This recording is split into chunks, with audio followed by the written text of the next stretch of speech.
دنیا میں بھی عزت کا سبب ہے اور آخرت میں بھی نجات کا ذریعہ ہے۔ اللہ تبارک و تعالیٰ قرآن مقدس میں ارشاد فرماتا ہے وَالْعَاقِبَةُ لِلْمُتَّقِينَ، اور آخرت تو متقیوں کے لیے ہے۔ انسان تقوی کے ذریعے سے وہ اجر حاصل کرتا ہے، وہ ثواب حاصل کرتا ہے جو بہت ساری عبادتوں کے ذریعے سے اسے ثواب نہیں مل پاتا، وہ تقوی کی وجہ سے ملتا ہے۔ آج ہم سب کی توجہ کثرت نوافل کی طرف ہے، لیکن بزرگوں کے نزدیک نوافل کی کثرت سے زیادہ گناہوں سے بچنے کی فضیلت ہے۔ اس لیے کہ جو نوافل کی کثرت کرے ہو سکے کہ وہ گناہ بھی کر سکتا ہے، لیکن جو گناہ سے بچے گا، گناہ سے بچنا ہی بہت بڑا ثواب ہے۔ اگر کوئی انسان نیکی کرتا ہے تو اللہ تبارک و تعالی اس کا 10 گنا اس کو عطا فرماتا ہے، اور اگر انسان گناہ سے بچتا ہے تو اللہ تبارک و تعالی اس کے لیے ارشاد فرماتا ہے وَلِمَنْ خَافَ مَقَامَ رَبِّهِ جَنَّتَانِ، جو اللہ کی بارگاہ میں کھڑے ہونے سے ڈر گیا، اللہ تبارک و تعالی اسے 2 جنتیں عطا فرمائے گا۔ سرکار غوث اعظم شیخ عبدالقادر جیلانی رضی اللہ تعالیٰ عنہ سے کسی نے پوچھا کمال تقوی کیا ہے، تو حضور غوث پاک رضی اللہ تعالیٰ عنہ ارشاد فرماتے ہیں اگر انسان اپنے اندر 10 چیزوں کو پیدا کر لے تو وہ تقوی کے کمال تک پہنچ جائے گا۔ سرکار غوث پاک رضی اللہ تعالیٰ عنہ اپنے خطاب میں فرماتے ہیں، اپنے ملفوظات میں فرماتے ہیں 10 چیزیں وہ ہے کہ اگر انسان اس کو اپنے اندر پیدا کر لے تو وہ کمال تقوی کو پہنچے گا، تقوی کے کمال کو پہنچے گا۔ اور فرمایا گیا کہ جو لوگ متقی ہیں، متقیوں کا حساب بہت ہلکا لیا جائے گا، متقیوں کا حساب قیامت کے دن بڑا ہلکا لیا جائے گا، ان کے حساب میں اللہ رب العزت آسانی پیدا فرمائے گا۔ سرکار غوث پاک رضی اللہ تعالیٰ عنہ فرماتے ہیں جو 10 چیزیں تقوی میں سے ہے، سب سے پہلی چیز کیا ہے جس میں ہم سب مبتلا ہیں؟ سرکار غوث پاک رضی اللہ تعالیٰ عنہ ارشاد فرماتے ہیں تقوی کی پہلی نشانی یہ ہے کہ انسان اپنی زبان کو غیبت سے محفوظ رکھے۔ تقوی کی پہلی نشانی، آپ غور کریں، غیبت سے اپنی زبان کی حفاظت کرنا۔ آج ہم بک بک کرتے رہتے ہیں، اور سب سے زیادہ اگر کوئی گناہ اس وقت دنیا میں ہو رہا ہے وہ غیبت ہے۔ حالانکہ یہاں تک فرمایا گیا الغیبت اشد من الزنا، کہ غیبت زنا سے بھی بدتر ہے۔ ایک مقام پر یہاں تک ارشاد فرمایا گیا کہ جو لوگ غیبت سے توبہ کریں گے وہ جنت میں جانے والوں میں وہ لوگ ہوں گے جو آخری میں جنت میں جائیں گے۔ اللہ رب العزت نے یہاں تک ارشاد فرمایا سورۃ الحجرات کے اندر کہ جو لوگ غیبت کرتے ہیں کیا وہ اس بات کو پسند کرتے ہیں کہ وہ اپنے مرے ہوئے بھائی کا گوشت کھائے؟ آج تو ہم غیبت کو گناہ سمجھتے ہی نہیں ہیں۔ کتنی زبانیں جو غیبت سے محفوظ ہے۔ بہت سارے لوگ کہتے ہیں کہ یار میں نے عملیات کے اندر تاثیر پیدا کرنی ہے تو میں نے گوشت کھانا چھوڑ دیا۔ اچھی بات ہے، اگر آپ نے لذت نفس کا خاتمہ کرنے کی کوشش کی ہے تو بہت اچھی بات ہے، لیکن ایک چیز میں آپ سے پوچھتا ہوں، جب انسان اس بات کو پہنچ چکا ہے کہ گوشت کھانا چھوڑ کر وہ وظائف کے اندر تاثیر پیدا کر لے گا، عملیات کے اندر تاثیر پیدا کر لے گا، مجھے اس پر کوئی اعتراض نہیں، لیکن ایک بات پوچھتا ہوں، جانور کا گوشت کھانا چھوڑنے والوں یہ تو حلال ہے، آپ نے چھوڑا ہے کمال تقوی کے لیے، کیا آپ نے اپنے مرے ہوئے بھائی کا گوشت کھانا بھی ترک کیا ہے؟ آپ بتائیں۔ آج ہماری محفلوں کے اندر پہلے تو عورتیں غیبت کرتی تھی، اب مرد بھی غیبت کے اندر مبتلا ہو گئے۔ آج ہماری دعاؤں میں تاثیر کیوں نہیں؟ آج ہماری زبانوں میں تاثیر کیوں نہیں؟ اس کی وجہ ایک یہ بھی ہے کہ آج ہماری زبانیں غیبت کر۔ اچھا، کچھ لوگ یہ کہتے ہیں میں تو صرف بتانے کے لیے کہہ رہا ہوں، میرا مقصد غیبت کرنا نہیں ہے۔ آپ سے پوچھنا چاہتا ہوں یہ غیبت نہیں تو اور کیا ہے؟ ام المومنین سیدہ عائشہ صدیقہ رضی اللہ تعالیٰ عنہ نے ایک ام المومنین کے لیے اللہ کے رسول علیہ السلام سے عرض کیا، یا رسول اللہ صلی اللہ علیہ وآلہ وسلم ان کا قد کتنا چھوٹا ہے؟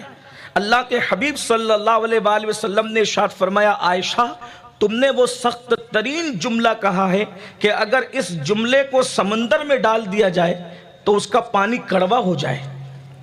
عرض کی، یا رسول اللہ صلی اللہ علیہ وآلہ وسلم اس کا قد چھوٹا ہے تو میں نے چھوٹا کہا۔ فرمایا، عائشہ غیبت اسی کو تو کہتے ہیں، اس لیے کہ انسان کے اندر جو برائی نہ ہو اس کو بیان کرنا یہ تو تہمت ہوئی، غیبت نہیں ہے۔ غیبت تو وہی ہے کہ انسان کے پیٹھ پیچھے وہ بات کہی جائے کہ اگر ہم اس کے منہ پر کہتے، اس کے سامنے کہتے تو اس کو تکلیف پہنچتی۔ یہاں تک بزرگوں نے لکھا، فقہاء نے لکھا کہ اگر یہ کہا جائے کہ اس کی آنکھ تو چھوٹی ہے، اس کی آستین تو بڑی ہے، اس کا کرتا تو لمبا ہے، وہ تو اپنے آپ کو بہت ہوشیار سمجھتا ہے، اس کا شمار بھی غیبت میں ہے۔ اور جو غیبت کرتا ہے کیا وہ یہ پسند کرتا ہے کہ اپنے مرے ہوئے بھائی کا گوشت کھائے؟ اللہ کے رسول صلی اللہ علیہ وآلہ وسلم ارشاد فرماتے ہیں، معراج کی شب میں نے جہنم کا مشاہدہ کیا تو میں نے دیکھا کہ کچھ لوگ ہیں جن کے ناخون لوہے کے ہیں اور وہ اپنے لوہے کے ناخون سے اپنے سینے کو جو ہے وہ نوچتے ہیں۔ میں نے پوچھا، جبریل یہ کون لوگ ہیں؟ عرض کی، یا رسول اللہ صلی اللہ علیہ وآلہ وسلم یہ وہ لوگ ہیں جو ایک دوسرے کی غیبت کیا کرتے تھے۔ ایک مرتبہ اللہ کے رسول صلی اللہ علیہ وآلہ وسلم نے روزہ رکھنے کا حکم دیا اور ارشاد فرمایا، جب تک میں نہ کہوں اس وقت تک کوئی افطار نہ کرے۔ حدیث پاک کا مفہوم ہے، ایک صحابہ آئے اور انہوں نے عورتوں سے متعلق سوال کیا۔ اللہ کے حبیب صلی اللہ علیہ وآلہ وسلم نے ان عورتوں کو طلب فرمایا اور طلب کرنے کے بعد اللہ کے حبیب علیہ السلام نے ان کو قح کرنے کے لیے، الٹی کرنے کے لیے کہا۔ جب انہوں نے الٹی کیا تو اس الٹی کے اندر گوشت کے ٹکڑے نکلے، حالانکہ ان لوگوں نے کچھ کھایا نہیں تھا۔ یہ اللہ کے رسول علیہ السلام کا معجزہ ہے کہ حضور اکرم صلی اللہ علیہ وآلہ وسلم کو کچھ دکھانا تھا، اللہ کے حبیب علیہ السلام نے دکھایا۔ لوگوں کو حیرت ہوئی کہ ان لوگوں نے کچھ کھایا تو نہیں، لیکن ان کے حلق سے گوشت کے ٹکڑے کیسے نکل رہے ہیں؟ تو اللہ کے حبیب علیہ السلام نے ارشاد فرمایا، حدیث پاک کا مفہوم ہے، ان سے پوچھو کیا ان لوگوں نے غیبت نہیں کی؟ اندازہ فرمائیں، اللہ کے پیارے حبیب صلی اللہ علیہ وآلہ وسلم نے ہمیں دکھایا۔ اور آج ہمارا محبوب مشغلہ ہے، 4 دوست جمع ہوں تو 5ویں کی غیبت کرتے، 5 جمع ہو جائے تو 6 کی غیبت کرتے ہیں، 6 اٹھ کر چلے جائے تو اس کی غیبت کرتے ہیں، 5واں اٹھ کر چلے جائے تو اس کی غیبت کرتے ہیں۔ کون سی محفل ہے جو غیبت سے محفوظ ہے؟ آج غیبت غیبت غیبت، بلکہ یوں کہوں شیطان نے ہمارے افکار کو اتنا اغوا کر لیا ہے کہ جو آوارہ قسم کے لوگ ہیں، جو گناہوں کے اندر مبتلا ہیں، جو برائیوں کے اندر مبتلا ہیں، ان کا حال یہ ہے کہ وہ زنا کر رہے ہیں، وہ برائیاں کر رہے ہیں، وہ فلمیں دیکھ رہے ہیں، اور ہم 5 وقت کے نمازی ہو کر ہر سال حج کو جانے والے، ہر سال عمرہ کو جانے والے، چہروں پر داڑیاں سجانے والے، ہمارا حال یہ ہو گیا کہ وہ جرائم کر کے مبتلا ہے پاپ کے اندر اور گناہوں کے اندر، اور ہم لوگ نیکیاں کر کے غیبت کر رہے ہیں۔ بلکہ یہاں تک فرمایا، غیبت کرنے والا جب کسی کی غیبت کرتا ہے تو وہ اپنی نیکیوں کو اس کے نامہ اعمال میں منتقل کرتا ہے اور اس کے گناہوں کو وہ اپنے نامہ اعمال میں منتقل کرتا ہے۔ سیدنا امام حسن بصری رضی اللہ تبارک و تعالیٰ عنہ ارشاد فرماتے ہیں کہ اگر میں کسی کی غیبت کرتا، اگر کرتا تو اپنے ماں باپ کی غیبت کرتا۔ اس کی وجہ یہ ہے کہ جب کوئی غیبت کسی کی کرتا ہے تو وہ اپنی نیکیاں اس کے نامہ اعمال میں جو ہے وہ منتقل کرتا ہے۔ تو اگر میں اپنی نیکیاں کسی کے نامہ اعمال میں منتقل کرتا تو اپنے ماں باپ کے نامہ اعمال میں منتقل کرتا، مگر چونکہ یہ حرام ہے، غیبت کرنا حرام قرار دیا گیا ہے۔ میرے پیارے آقا صلی اللہ علیہ وآلہ وسلم کے پیارے دیوانوں، آج فکر یہ بن چکی ہے، آج سوچ یہ بن چکی ہے، آج نظریات یہ بن چکے ہیں۔ اتنی مرتبہ یہ وظیفہ کرو، اتنی مرتبہ یہ کرو، اتنی مرتبہ یہ کرو، اتنی مرتبہ یہ کرو، اور ہم سے بڑا متقی کوئی نہیں۔ جبکہ سرکار غوث پاک رضی اللہ تعالیٰ عنہ تقوی کا پہلا زینہ غیبت کے ترک کو قرار دے رہے ہیں، زبان کی حفاظت کو قرار دے رہے ہیں۔ تھوڑی دیر ذرا غور تو کریں، اے سنی اجتماع میں آنے والوں، سرکار غوثیت ماپ کا نعرہ لگانے والوں، سرکار غوث پاک کی عظمت پر جان و دل فدا کرنے والوں، سرکار غوثیت ماپ کو اپنا پیر سمجھنے والوں، مجھے بتاؤ کیا آج ہماری زندگیوں کے اندر غیبت نہیں ہے؟ کیا آج ہماری زندگیوں کے اندر کسی کی برائی نہیں ہے؟ حد تو یہ ہے روزے میں بھی غیبت ہو رہی ہے۔ میں نے تو لوگوں کو حالت احرام میں منا، مزدلفہ اور عرفات میں بھی غیبت کرتے ہوئے دیکھا ہے۔ میرے پیارے آقا صلی اللہ علیہ وآلہ وسلم کے پیارے دیوانوں، تو تقوی کا پہلا زینہ غیبت سے بچنا، اپنی زبان کی حفاظت کرنا، اور دوسری چیز سرکار غوثیت مآب رضی اللہ تعالیٰ عنہ کمال تقوی کے لیے ارشاد فرماتے ہیں بدگمانی سے محفوظ رہو۔ اگر آج بدگمانی سے ہم محفوظ رہیں تو مسلمانوں کے درمیان سے 90% جھگڑا یوں ہی ختم ہو جائے۔ لوگ ایک دوسرے سے بدگمان ہیں، حسن ظن تو باقی رہ ہی نہیں گیا۔ کیا دنیا دار، کیا دیندار، بدگمانی بدگمانی۔ اگر دو لوگ سرگوشی کر رہے ہوں تو تیسرا سمجھتا ہے کہ میرے ہی لیے کچھ ہو رہا ہے۔ اگر کسی کو دیکھ کر کوئی مسکرا دے تو لوگ سمجھتے ہیں کہ مجھ پہ تنزن یہ مسکرا رہا ہے۔ یہ بدگمانیوں کا حال ہے۔ آئیے میں آپ کو بتاؤں، بدگمانی سے خود بھی بچو، اور اپنے آپ سے دوسرے لوگ اگر بدگمان ہونے کا خطرہ ہو تو خود ہی وضاحت کر دیا کرو تاکہ لوگ بدگمان نہ ہو۔ اور ایسے کاموں سے بھی بچو جس سے لوگوں کے اندر بدگمانیاں پیدا ہو۔ روایتوں میں آتا ہے کہ ایک مرتبہ اللہ کے رسول صلی اللہ علیہ وآلہ وسلم مسجد نبوی شریف کے اندر معتکف تھے۔ امہات المومنین میں سے ایک ام المومنین اللہ کے رسول علیہ السلام سے ملاقات کے لیے آئی۔ سحری کا وقت تھا، اندھیرا تھا۔ وہ حضور علیہ الصلوۃ والتسلیم سے مسجد کے باہر کھڑے ہو کر گفتگو فرما رہی تھی، اور اللہ کے رسول علیہ السلام مسجد کے اندر موجود تھے۔ صحابہ کرام میں سے چند لوگ سحری کے بعد ٹہل رہے تھے۔ ان لوگوں نے دیکھا اللہ کے رسول کا چہرہ اندھیرے میں بھی چمکتا تھا۔ حضور علیہ السلام کا چمکتا چہرہ دیکھ کر پہچان گئے کہ یہ اللہ کے رسول ہے۔ لیکن جو خاتون موجود ہے اس کو کوئی پہچان نہ سکا کہ یہ کون ہے۔ اس کی وجہ یہ تھی کہ اس دور میں خواتین چادر بہت بڑی لیا کرتی تھی، اور چادر وہ اس طریقے سے اوڑھتی تھی کہ دبلی ہے یا پتلی یہ بھی پتہ نہیں چلتا تھا۔ موٹی موٹی چادریں ہوتی تھی، بھدے رنگ ہوتے تھے، بلکہ ان کی چادریں بھی خوبصورت نہیں ہوتی تھی۔ اوپر کی جو چادر لیا، کپڑے خوبصورت ہو سکتے تھے لیکن چادریں ان کی بڑی بھدی ہوتی تھی، اور وہ جان بوجھ کر بھدی چادریں اپنے سر پر ڈالتی تھی۔ کیوں؟ اس لیے کہ تاکہ لوگ متوجہ نہ ہو۔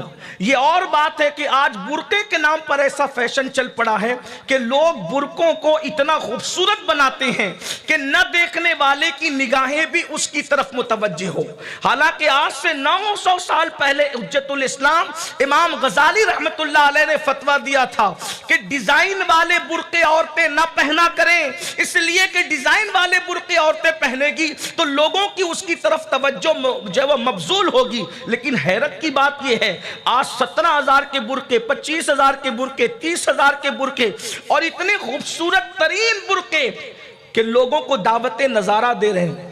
پردے کا مقصد کیا ہے؟ پردے کا مقصد تو یہ تھا کہ ظالم نگاہوں سے بچا جائے، اور اب برقعے ایسے خوبصورت آ گئے کہ لوگ اس کی طرف متوجہ ہوتے ہیں۔ کاش لوگ امام غزالی کے فتوے پہ، امام غزالی کی نگاہوں کو سلام، 900 سال پہلے کے ڈیزائن والے برقعے پر آپ نے پابندی لگائی، اس کے خلاف احتجاج درج فرمایا اپنی تحریر کے اندر۔ اگر آج کے برقعوں کو امام غزالی دیکھ لیتے تو کیا کہتے ہیں؟ ادھر سے کٹے ہوئے، ادھر سے پھٹے ہوئے۔ آپ اندازہ تو کریں، مردوں کے کانوں پر جو نہیں رینگنا، بھائیوں کے کانوں پر جو نہیں رینگنا۔ وہ تو یہ سمجھتے ہیں کہ میری بیوی سب سے خوبصورت برقع پہن کے نکلے تاکہ پتہ چلے فلاں سیٹ صاحب کی بیوی جا رہی ہے۔ انا للہ و انا الیہ راجعون۔ اور خواتین اگر موجود ہوتی ہیں، اگر موجود ہے تو ہم ان سے گزارش کرتے ہیں برقعے بھدے ہونے چاہیے تاکہ برقعے دعوت نظارہ نہ دے. یہی تو بات کہنے کی ہے. 17 ہزار کے برقعے پہن کر آج عورتیں عزت نہیں بچا پا رہی ہے، لیکن جس کے دوپٹے میں 17 پیون تھے، اس سیدہ فاطمۃ الزہرا کی چادر تطہیر کی شان کا عالم یہ ہے کہ کبھی اس دوپٹے کو چاند و سورج نے بھی نہیں دیکھا. اور میرے امام نے یوں گنگنایا، جس کا آنچل نہ دیکھا مہو مہر نے، اس ردائے نزاہت پہ لاکھوں سلام. سیدہ ظاہرہ طیبہ طاہرہ جان احمد کی راحت پہ لاکھوں سلام. ہماری فکر بدل گئی، ہماری سوچ بدل گئی، انداز زندگی. اور یاد رکھنا، آپ سوچ رہے ہو مردوں کے اجتماع میں برقعے کے ذکر کی کیا حاجت ہے. یاد رکھنا، اللہ کے رسول علیہ الصلوۃ والتسلیم نے ارشاد فرمایا کہ جنت کے دروازے پہ لکھا ہے کہ اللہ نے دیوس پر جنت کی خوشبو کو بھی حرام کر دیا ہے. یہ جنت کے دروازے پہ لکھا ہے کہ جنت کی خوشبو دیوس پر حرام ہے. صحابہ کرام نے عرض کیا، یا رسول اللہ صلی اللہ علیہ وآلہ وسلم، ہمارے ماں باپ آپ پر قربان، حضور یہ بتائیں کہ دیوس کون ہے؟ تو اللہ کے حبیب علیہ الصلوۃ والتسلیم ارشاد فرماتے ہیں، جس کے گھر کی عورتیں بے حجاب مردوں کے سامنے جائیں اور وہ شخص منع نہ کرے، وہ دیوس ہے. دیوس اللہ نہ اس کا فرض قبول کرتا ہے نہ اس کا نفل قبول کرتا ہے. آج تو عورتوں کو دوستوں سے ملایا جاتا ہے، پھر کہتے ہیں ہماری دعا قبول نہیں ہوتی. اللہ کے رسول علیہ السلام نے تو پہلے ہی فرما دیا کہ جو عورتوں کو بے پردہ مردوں کے سامنے جانے دے، اللہ اس کا فرض اور نفل قبول نہیں کرتا، اس کی دعائیں مقبول نہیں ہوتی. اور آج ہم فیشن نکل گیا ہے دوستوں سے بیویوں کو ملانا. کہاں وہ دن تھا کہ شوہر کے لیے فرمایا گیا، بلکہ دیور کے لیے فرمایا گیا، دیور تو موت ہے، موت. جس مذہب میں دیور سے بھی پردے کو فرض قرار دیا گیا ہو، اس مذہب کے ماننے والے اگر دوستوں سے بیوی کو ہاتھ ملانے کے لیے کہے تو پھر قیامت ہی کا انتظار ہے. کہاں سگے بھائی سے پردہ، جیٹ سے پردہ، شوہر کے سگے بھائی سے پردہ، جیٹ بڑا بھائی اس سے پردہ، شوہر کا چھوٹا بھائی دیور اس سے پردہ، چچا زاد بھائی سے پردہ، پھپھی زاد بھائی سے پردہ، خالہ زاد بھائی سے پردہ. اور اب 3-4 فیملی مل کر کے کوئی کشمیر جا رہا ہے، کوئی پکنک پہ ادھر جا رہا ہے ادھر جا رہا ہے، سب ایک ساتھ مل کر کے گانا بجانا چل رہا ہے. پھر ہر سال عمرہ بھی ہو رہا ہے، ہر سال حج بھی ہو رہا ہے، عورتوں کے پرس میں پنسورا بھی پڑا ہوا ہے، 16 سیدوں کے روزے بھی رکھے جا رہے ہیں، اور اس کے بعد اجنبی مردوں سے بے پردگی بھی ہے. یاد رکھنا، کروڑوں مرتبہ نفل روزے ایک پلڑے میں، اور ایک عورت کا با پردہ ہونا ایک پلڑے میں. کوئی نفل عبادت ایک فرض عبادت کے برابر نہیں ہو سکتی. خواجہ نصیر الدین نصیر ملت بدین خواجہ چراغ دہلوی فرماتے ہیں، 70 سال غار میں بیٹھ کر کے عبادت کرنا ایک طرف ہے اور فجر کی نماز کی 2 رکعت ایک طرف ہے، دونوں کی برابری نہیں ہے. یعنی فرضیت اور نفل کا مقابلہ ہی کچھ نہیں ہے. آج ہم نے نوافل کی طرف توجہ دی ہے، فرائض کی طرف سے توجہ ہٹ گئی ہے. خواتین سوچ رہی ہے میں تو روزانہ پنسورا ختم کر رہی ہوں، میں تو اپنے زمانے کی رابعہ بصری ہو گئی ہوں، لیکن اس کے باوجود بھی شوہر کے دوستوں سے گفتگو ہو رہی ہے، بے پردہ ملاقاتیں ہو رہی ہے. یاد رکھنا، اللہ کے رسول صلی اللہ علیہ وآلہ وسلم ارشاد فرماتے ہیں، اللہ اکبر، جب کوئی عورت بے پردہ گھر سے نکلتی ہے 17 شیطان اس کے ساتھ نکلتے ہیں، اور جب تک وہ گھر لوٹ کر نہیں آتی اللہ کی، رسولوں کی، فرشتوں کی اس پر لعنت برستی رہتی. کہاں گیا پنسولے کی تلاوت؟ میں یہ نہیں کہہ رہا کہ نہ کرو، لیکن نفل ہے. بزرگوں نے فرمایا شیطان کا یہ مکر ہے کہ فرائض سے ہٹا کر انسان کو نوافل میں الجھا دیتا ہے. اسی لیے ہمارے بزرگوں نے پہلے نمبر پر فرائض کو رکھا، اور ہمارے مذہب میں برقع فرض ہے. بہرحال بات دور نکل گئی. عرض کر رہا تھا کہ ام المومنین نے ایک چادر اوڑھ رکھی تھی اور اللہ کے رسول علیہ السلام کا چہرہ دور سے چمک رہا تھا. ویسے حضور علیہ السلام کے چہرے کی چمک اگر بیان کی جائے تو پوری گفتگو اس پر ہو اور وقت نامکمل رہ جائے، وقت ختم ہو جائے، اس لیے کہ ان کے چہرے کی چمک کا اندازہ کون لگا سکتا ہے. ہمارے بزرگوں نے لکھا امام علی رضا، ابن امام موسیٰ کاظم، ابن امام جعفر صادق، ابن امام محمد باقر، ابن امام حسین، ابن امام علی زوج فاطمہ الزہرا بنت محمد الرسول اللہ. امام علی رضا کا چہرہ اتنا چمکدار تھا کہ جب آپ بغداد کی سرزمین پر اپنے گھر سے نکلتے تھے تو چہرے پر نقاب ڈال کر نکلتے، اور کافر آپ کا چہرہ دیکھ کر مسلمان ہوتا. غور کریں، جب علی کا رضا اتنا خوبصورت ہے، جب علی کا رضا اتنا خوبصورت ہے تو سید الانبیاء مصطفیٰ جان رحمت کے حسن کا عالم کیا ہوگا. اسی کو تو میرے امام نے کہا ہے وہ کمال حسن حضور ہے کہ گمان نقص جہاں نہیں، یہی پھول خار سے دور ہے، یہی شمع ہے کہ دھواں نہیں. میں نثار تیرے کلام پر ملی یوں تو کس کو زبان نہیں. وہ سخن ہے جس میں سخن نہ ہو، وہ بیاں ہے جس کا بیاں نہیں. فصحا عرب کے بڑے بڑے تیرے آگے یوں دبے لچے، کوئی جانے منہ میں زبان نہیں بلکہ جسم میں جان نہیں. ایک مقام پر حضور کے لبوں کی تعریف کرتے ہوئے کہتے ہیں وہ گل ہے لبہائے نازک ان کے، ہزار جھڑتے ہیں پھول جن سے. وہ گل ہے لبہائے نازک ان کے، ہزار جھڑتے ہیں پھول جن سے. یہ امام اہل سنت کے کلام کی ندرت ہے. پھول سے پنکھڑیاں تو جھڑا کرتی ہے، پھول سے کبھی پھول نہیں جھڑا کرتے. لیکن یہ مصطفیٰ جان رحمت کے لبوں کی شان ہے کہ جب وہ کلام کیا کرتے تھے تو اس گل سے ہزاروں پھول جھڑا کرتے تھے. اور مزید کلام کی ندرت دیکھے، وہ گل ہے نبہائے نازک ان کے، ہزار جھڑتے ہیں پھول جن سے. او گلاب گلشن میں دیکھے بلبل، یہ دیکھ گلشن گلاب میں ہے. نعرہ تکبیر، نعرہ رسالت. اے بلبل، اے بلبل، تو نے گل کو گلشن میں تو دیکھا ہوگا، ہاں وہ گلستان کی بلبل بھی سنے اور مدینے کی بلبل بھی سنے. تو نے پھول کو تو گلستان کے اندر دیکھا ہوگا، لیکن پورا گلستان سمٹا ہوا اگر کسی ایک پھول میں دیکھنا ہو تو محمد الرسول اللہ کو دیکھ لیا جائے. گلاب گلشن میں دیکھے بلبل، یہ دیکھ پورا گلشن، یہ دیکھ گلشن گلاب میں ہے. اور وہ کیسا گلشن ہے کہ وہاں سب پھول ہی پھول. کہتے سرتاب قدم، سرتاب قدم ہے تنے سلطان زمن پھول. کیسا گلستان اندازہ کریں. دوراجی والے یا گرد نواز سے آنے والوں کو میں کچھ نہیں کہتا اس پر، اگر سناٹے میں سننا ہے تو کہنا چاہتا ہوں کہ آج تیجے کی محفل نہیں، غوث العظم دستگیر کی محفل ہے.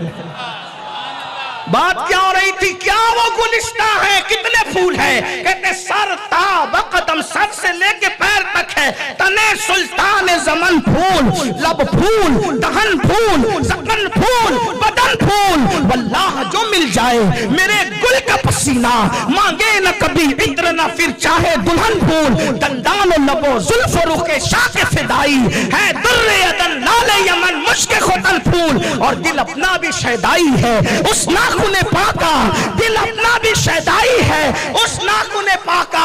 ابھی مولانا صاحب فرما رہے تھے صابری صاحب کہ یہ علم و ادب کی زمین ہے. بالکل، اللہ تعالیٰ علوی صاحب کو سلامت رکھے، یہ ان کے قدموں کی برکت ہے کہ یہ علم و ادب کی زمین ہے. حضرت سیرانی کا آستانہ سلامت رہے، یہ علم و ادب کی زمین ہے. لال شاہ بابا کی لالی سدا سلامت رہے، یہ علم و ادب کی زمین ہے. لیکن یہ بھی چیلنج کے ساتھ کہتا ہوں دھوراجی والوں، محبوب کے چہرے کو چاند سے تشبیہ دینا ہر شاعر میں دیکھا ہوگا، لیکن محبوب کے ناخن، پیر کے ناخن سے تشبیہ کبھی آپ نے کسی شاعر کو نہیں سنا ہوگا. اگر یہ بات اگر ملے گی تو اس سے صرف احمد رضا کہتے ہیں، اور وہ بھی تشبیہ نہیں دے رہے بلکہ چیلنج کر رہے ہیں. محبوب کے چہرے کو چاند سے تشبیہ دی گئی لیکن چیلنج نہیں کیا گیا، کیونکہ کسی کا محبوب تھا ایسا نہیں. کہ چاند کو چیلنج کیا جائے، لیکن کہتے ہیں اللہ اکبر. بلکہ محبوب کے چہرے کو تشبیہ بہت لوگوں نے بہت خوش تھے کہ ہم نے دے دیا. غالب جیسا غالب بھی کہتا ہے کل 14ویں کی رات تھی، شب پر رہا چرچا تیرا، کچھ نے کہا کہ چاند ہے، کچھ نے کہا چہرہ تیرا. ہم بھی وہاں موجود تھے، ہم سے بھی سب پوچھا کیے. ہم بھی وہاں موجود تھے، ہم سے بھی سب پوچھا کیے. ہم چپ رہے، ہم ہنس دیے، منظور تھا پردہ تیرا. اس پر غالب کو بڑا ناز تھا کہ میں نے محبوب کو کیسی تشبیہ دی. میں نے کہا بالکل، لیکن چیلنج اگر کوئی کر رہا ہے تو وہ بریلی کا احمد رضا ہے. اور کس انداز سے چہرے کی بات نہیں ہو رہی ہے، ہاتھوں کی بات نہیں ہو رہی ہے، پیر میں بھی، اور وہ بھی پیر کے ناخن کی بات کہتے ہیں. دل اپنا بھی شیدائی ہے، اس ناخن پاکا اتنا بھی مہے لو پہ لائے چرخ کوہن پھول، دندان و لبو زلف و رخ شاک فدائی ہے، در ادن لال یمن مشک ختن پھول. اور جب سب بتاتے ہیں تو این کرتے ہیں کیا بات رضا اس چمنستان کرم کی، زہرا ہے گلی جس میں حسین اور حسن پھول. نعرہ تکبیر، نعرہ رسالت، نعرہ حیدری، سنی اجتماع، علامہ سید امین القادری صاحب.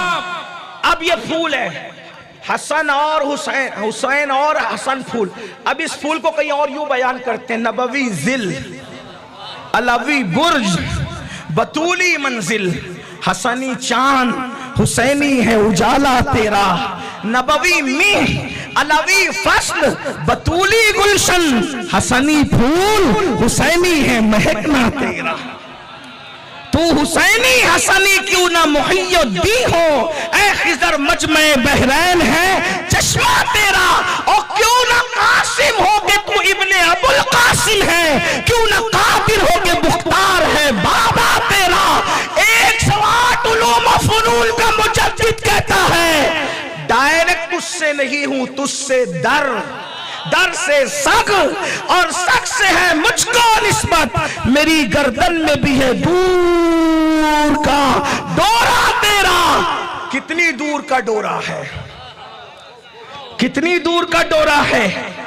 آل رسول احمدی، آل رسول احمدی، اچھے میاں، حمزہ میاں، شاہ برکت اللہ، شاہ احمد، شاہ محمد، شاہ فضل اللہ، شاہ جمال الاولیاء، شاہ بکاری.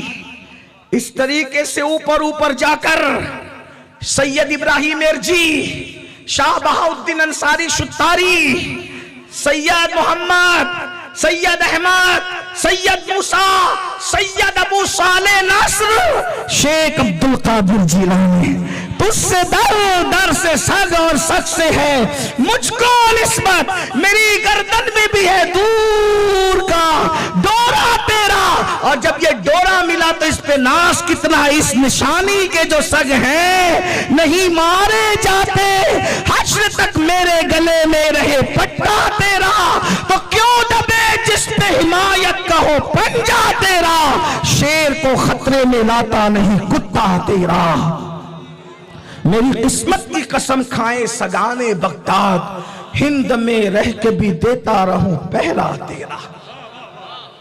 غور فرمائے تو حضور کا چہرہ اتنا خوبصورت تھا، اگر ان کی زلفیں چہرے پر آ جائیں ناز برداری کے لیے تو قرآن اسے واللیل کہتا ہے.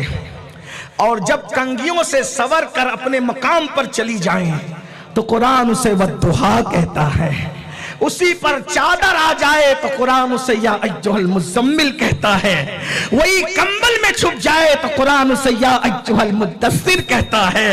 اندازہ فرمائے اللہ اکبر، وہ چہرہ نظر آیا اندھیرے میں. علامہ جامی نے لکھا ہے کہ امام حسین اتنے خوبصورت تھے کہ ان کے چہرے کی روشنی میں لوگ سفر طے کر لیا کرتے. جس کا پرتو اتنا حسن والا ہو، جب نسل ایسی ہے تو اصل کیسی ہو. امام احمد رضا تو 14ویں صدی کی نسل کو دیکھ کر کہہ گئے کہ تیری نسل پاک میں ہے، بچہ بچہ نور کا تو ہے، عین نور تیرا سب گھرانہ نور. جب 14ویں صدی تک آتے آتے نورانیت ایسی تھی تو تو خود اصل کی بات کیا، جب نسل ایسی تو اصل کیسی ہوگی۔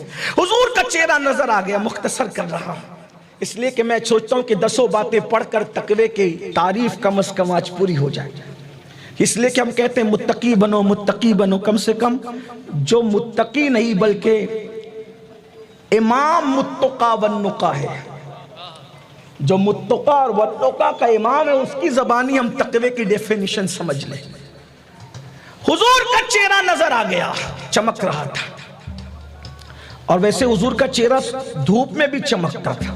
مولائے کائنات کہتے ہیں اگر سورج کے سامنے کھڑے ہوتے تو ایسا لگتا تھا جیسے سورج ان کے رخسار میں تیر رہا ہے، اور اگر چاند کے سامنے کھڑے ہوتے تو یوں لگتا تھا چاند ان کے رخسار میں تیر رہا ہے۔ بلکہ ایک بات یاد آ گئی، لوگوں کو شعر شاعری سے بڑی نفرت ہوگی آج کل، گانے کی شاعری پر کوئی فتویٰ نہیں ہے، نعت کی شاعری پہ کہتے ہیں یہ کدھر سے لائے۔ میں نے کہا عشق ہوتا ہے تو نعت آتی ہے، عشق ہوتا ہے تو اشعار بھی آتے ہیں۔ اچھا جو لوگ نعت پہ پابندی لگانا چاہ رہے ہیں وہ اردو کے علمبردار بھی بنے تحفظ کے لیے۔ میں نے کہا جب تک نعتیں زندہ رہے گی تب تک اردو کو کوئی مٹا نہیں سکتا، اس لیے نعتوں کو رواج پانے دو۔ کہتے ہیں یہ کیا گانا بجانا لگا رکھا ہے۔ میں نے کہا اگر اس کو گانا بجانا کہتے ہو تو پھر حسان بن ثابت کیا کرتے تھے؟ ہمارے یہاں گانا بجانا نہیں ہے، لیکن حضور کی نعتوں کا تصور ضرور ہے، اور یہ نغمہ سنجی اور نغمہ سرائی دنیا تک محدود نہیں ہے۔ اٹھا کر فقی ابواللہ سمرقندی کی قرۃ العیون پڑھ لو، یہ جنت میں بھی ہے۔ بلکہ میرے امام نے بھی اس کی طرف اشارہ کیا، کہتے ہیں حور جنا ستم کیا طیبہ نظر میں پھر گیا، چھوڑ کے نغمہ حجاز دیس کی چیز گائی کیوں۔ یاد وطن ستم کیا، یاد وطن ستم کیا، دشت حرم سے لائی کیوں، بیٹھے بٹھائے بد نصیب سر پہ بلا اٹھائی کیوں۔ تو اللہ کے رسول صلی اللہ علیہ وآلہ وسلم کی نعت پر آج لوگوں کو اعتراض ہے، بلکہ میں تو یہ کہتا ہوں جس دن نعت عام ہو جائے گی، واقعتاً عام ہو جائے گی، اس دن لوگوں کی زبانوں سے گانے ختم ہو جائیں گے۔ اور ہم دیکھ رہے ہیں الحمدللہ، اللہ ہمارے بھائی بلبل باغ مدینہ کو سلامت رکھے اور ان جیسے مخلص نعت خانوں کو سلامت رکھے۔ جب سے نعت خوانی کا دور اٹھا ہے بہت سارے جوانوں نے گانا سننا بھی چھوڑ دیا ہے، گانا گانا بھی چھوڑ دیا ہے، اس لیے کہ نعتوں کی لذت۔ میں نے کہا آخر کون سا گانا اس کے مثل ہو سکتا ہے؟ کوئی لا کر کھڑا تو کرے، زمین و زماں تمہارے لیے، مکین و مکاں تمہارے لیے، چنین و چنا تمہارے لیے، بنے دو جہاں تمہارے لیے، دہن میں زباں تمہارے لیے، بدن میں ہے جاں تمہارے لیے، ہم آئے یہاں تمہارے لیے، اٹھے بھی وہاں تمہارے لیے۔ یہ مرحمتیں کہ کچی متیں نہ چھوڑی لتیں، نہ اپنی گتیں قصور کرے اور ان سے بھرے، قصور جنا تمہارے لیے، جنا میں چمن، چمن میں سمن، سمن میں فبن، فبن میں دلہن، سزائے میں ہن پہ عیش میں نن، یہ امن و امان تمہارے لیے۔ اشارے سے چاند چیر دیا، چھپے ہوئے خور کو پھیر لیا، گئے ہوئے دن کو عصر کیا، یہ تاب و تمام تمہارے لیے۔ تو صبا وہ چلے کہ باغ پھلے، وہ پھول کھلے کہ دل ہو بنے، لبا کے تلے ثنا میں کھلے، ہماری زباں تمہارے لیے۔ کوئی بتا سکتا ہے کوئی گانا 1960 سے لے کر آج تک جب سے لوگوں نے گانا شروع کیا ہے؟ گانوں کی پیدائش تو یہی ہے 60 سال کی عمر ہے، لیکن نعتوں کی صنف تو اس وقت بھی تھی جب آدم و حوا مٹی اور پانی کی منزلیں طے کر رہے ہیں۔ اس کے ذمہ دار ہم ہیں کہ ابھی آدم و حوا مٹی اور پانی کے بیچ تھے۔ حضور تاج الشریعہ نے یہ عقدے سے پردہ اٹھایا، آب و گل میں نور کی پہلی کرن۔ یہ 1960 والے گانے والے نچنیے کیا جانے صنف نعت کی عظمت کو۔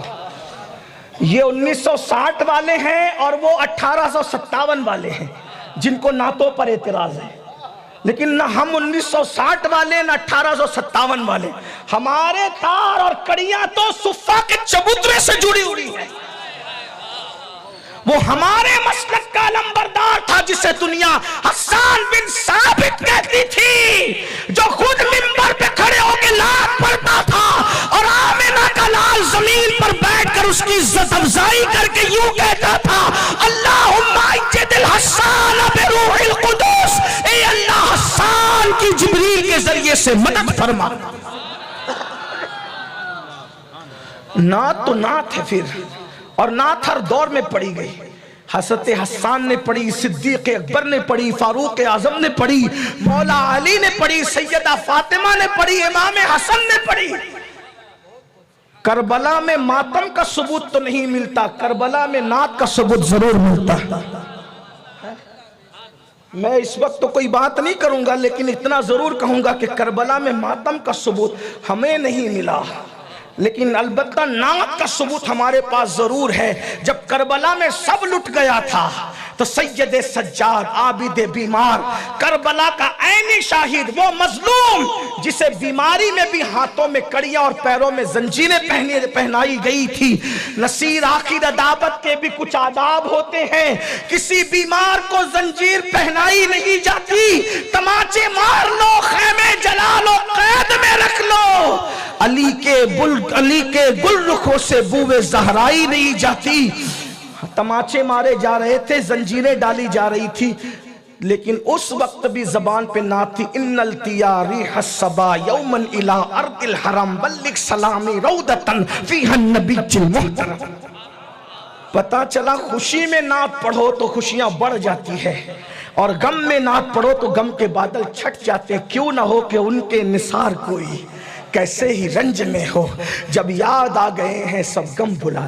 بات دور سے دور نکلتی جا رہی، عرض کر رہا تھا کہ سیدہ عائشہ صدیقہ نے جب یہ منظر دیکھا کہ سورج کے سامنے بھی رخساروں میں سورج تیرتا ہے اور چاند بھی تیرتا ہے، تو ایک دن حضور علیہ السلام ام المومنین سیدہ عائشہ کی گود میں سر رکھ کے لیٹے ہوئے تھے۔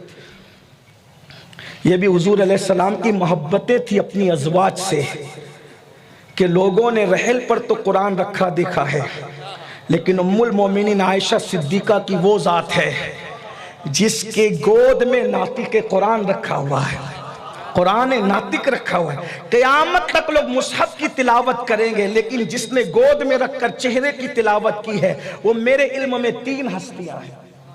حجرِ عائشہ میں سیدہ عائشہ ہے، غار ثور کے اندر صدیق اکبر افضل البشر بعد الانبیاء ہیں، اور مقام صحبہ میں مولائے کائنات سید السادات خاتم الولایت امام المشارق والمغارب حلال مشکلات والنوائب اخی رسول زوج البتول ابو الائمہ ابو الحسنین سیدنا علی ابن ابو طالب ہیں،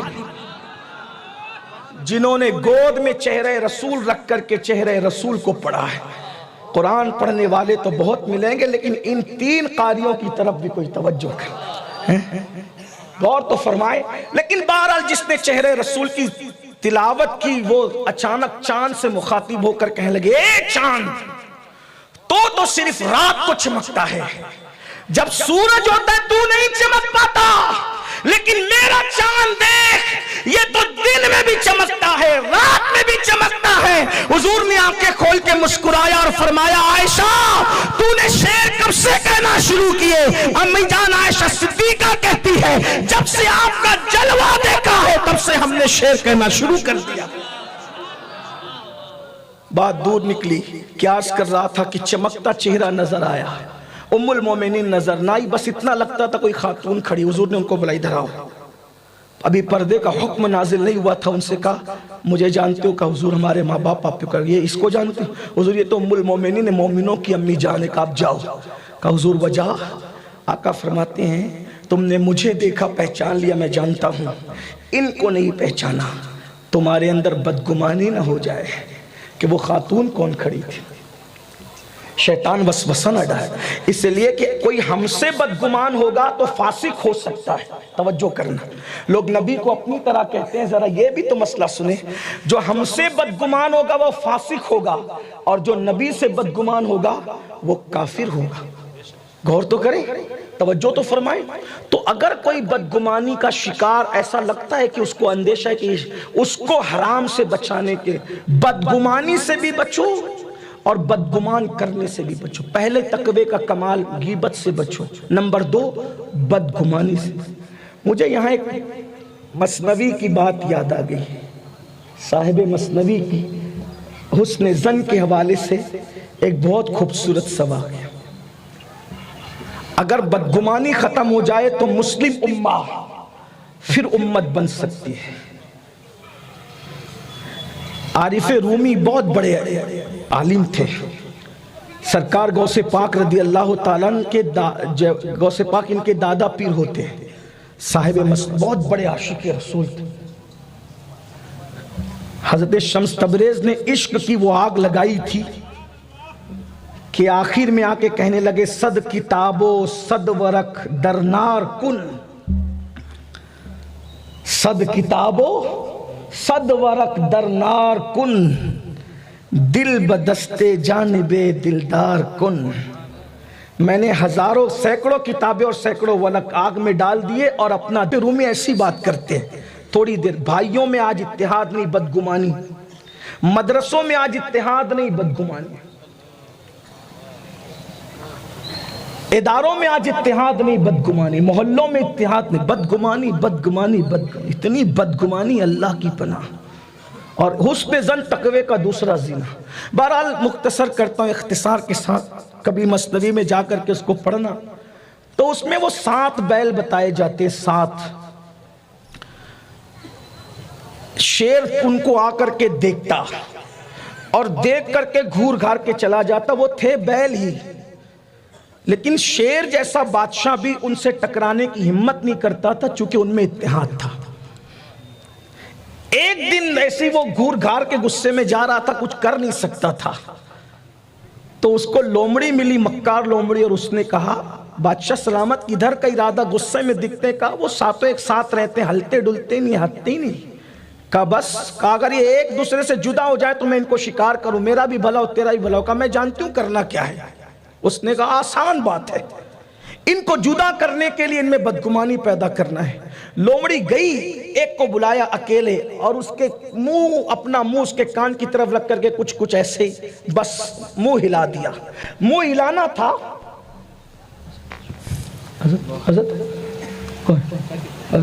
حضرت کا استقبال. نعرہ تکبیر نعرہ رسالت نعرہ حیدری جشن غوث اعظم داعی کبیر زندہ باد. سنی دعوت اسلامی سرکار کی غلامی.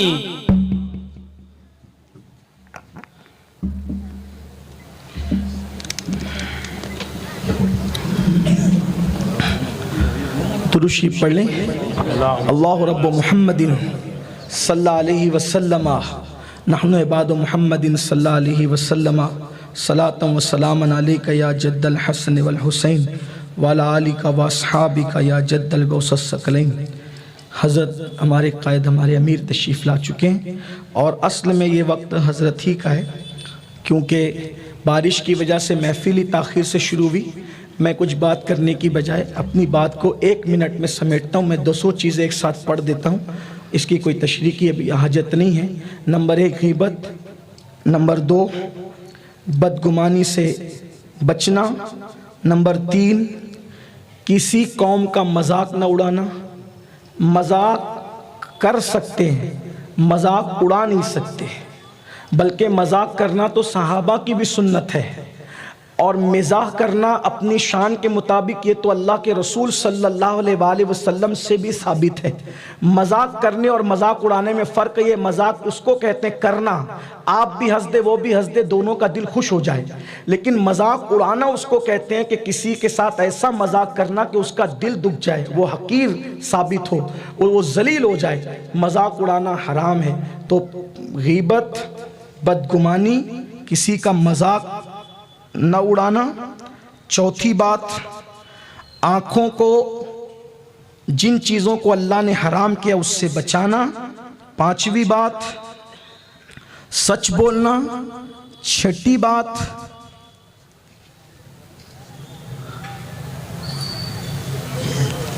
اگر کوئی تم پر احسان کرے تو اس کا احسان ماننا اور مغرور نہ ہو جانا.